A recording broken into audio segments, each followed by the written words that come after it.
안녕하세요. 오늘은 온라인 커뮤니티에 올라온 글인데요. 골골대는 남편과 지친 아내의 육아 고충. 이 제목의 글을 통해서 한 외벌이 가정의 현실을 좀 깊이 들여다볼까 합니다. 네. 두 아이를 키우시는 아내분이신데 남편은 계속 피곤하다 하고 본인은 이제 육아랑 가사 부담이 너무 크다 이런 사연이에요. 여기서 어떤 점들을 좀 볼 수 있을지 같이 이야기 나눠보죠. 네. 이게 사실 한 분의 경험담이지만 들어보면 단순히 한 집 이야기만은 아닌 것 같아요. 뭐 육아 분담 문제라던가 아니면 부부 간의 어떤 소통, 또 우리가 잘 모르는 서로에 대한 기대치 같은 거 있잖아요. 네, 그렇죠. 그런 문제들을 좀 생각해 보게 하는 지점들이 있습니다. 이 글에 나온 상황을 중심으로 한번 살펴보겠습니다. 먼저 그 글쓴이 시각에서 본 남편 모습이 좀 인상적인데요. 항상 골골댄다, 힘들다 뭐 이런 말을 계속하시고 주로 누워 계신데요. 주말에도 뭐 애들이랑 잠깐 놀아주는 거 말고는 거의 소파나 침대에서 그냥 한숨 쉬면서 그렇게 쉬신다고. 네, 글을 보면 밖에서도 좀 기운이 없어 보이시고 또 아기를 잠깐 안거나 뭐 아기띠 잠깐 해도 바로 허리 아프다고 아, 그러면서 또 누우신다고 하죠.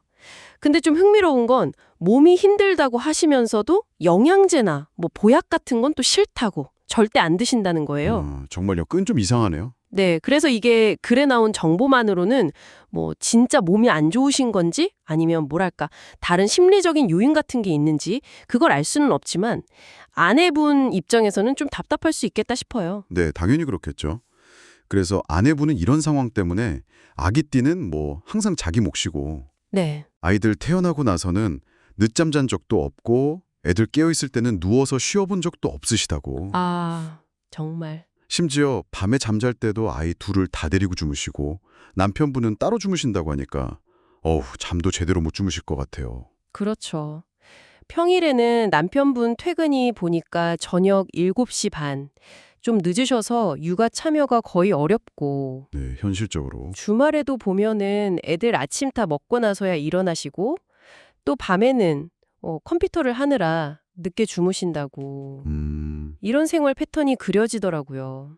그러니까 글 쓰신 분 입장에서는 가사도 뭐 분리수거 가끔 하시는 것 빼고는 그냥 전부 다 내 일이구나 이렇게 느낄 수밖에 없을 것 같아요. 그리고 남편분이 아주 잠깐이라도 애들을 보면 너무 힘든 티를 내서 눈치를 보게 된다는 말도 있었어요. 아, 네네. 이게 단순히 그냥 일 분담의 문제를 넘어서는 것 같아요. 감정적으로도 계속 소모가 되는 거죠. 맞아요. 결국 그래서 첫째 아이가 엄마는 쉴 시간이 없잖아. 이렇게 말했다는 게 진짜 이 상황이 얼마나 힘든지를 딱 보여주는 것 같더라고요. 이런 말 들으면 어떨까요, 진짜? 네, 그 지점에서 정말 이 글 쓰신 분의 어떤 좌절감 같은 게 확 느껴지죠. 서로 으쌰으쌰 하면서 육아하고 나도 힘들 땐 기대고 싶은데 그럴 수가 없다. 이 말에서 정서적인 지지가 너무 부족하다는 갈증이 느껴져요. 네. 그냥 몸이 힘든 걸 넘어서 관계에서 오는 외로움, 그런 것까지 좀 보이는 것 같습니다. 이런 답답한 상황에서 맞벌이도 생각을 해보셨는데 근데 그게 또 쉽지가 않다고 하세요.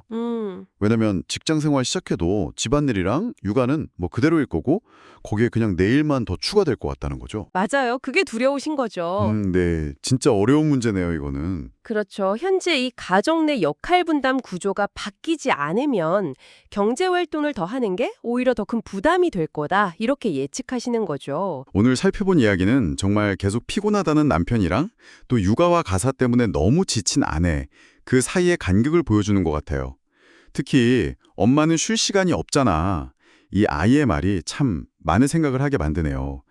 혹시 이걸 보시면서 청취자분들은 어떤 부분이 가장 와닿으셨을지 궁금하네요. 이 상황을 보면서 한 가지 더 생각해 볼 점은요. 겉으로 보이는 행동들 있잖아요. 그 이면에 혹시 어떤 소통의 문제가 있는 건 아닐까 하는 거예요. 아, 소통 문제요? 네. 혹시 각자 자기가 얼마나 힘든지, 뭘 기대하는지 이런 게 제대로 서로에게 전달이 안 되고 있을 수도 있고요. 아니면 서로의 상황에 대해서 뭔가 보이지 않는 어떤 가정들, 네네. 그런 것들이 지금의 관계를 만들고 있는 건 아닌가 싶기도 하고요. 이 글에 묘사된 상황, 그 너머에 있는 어떤 소통 방식에 대해서 한 번쯤 고민해 보시는 것도 의미가 있지 않을까, 네, 그렇게 생각합니다.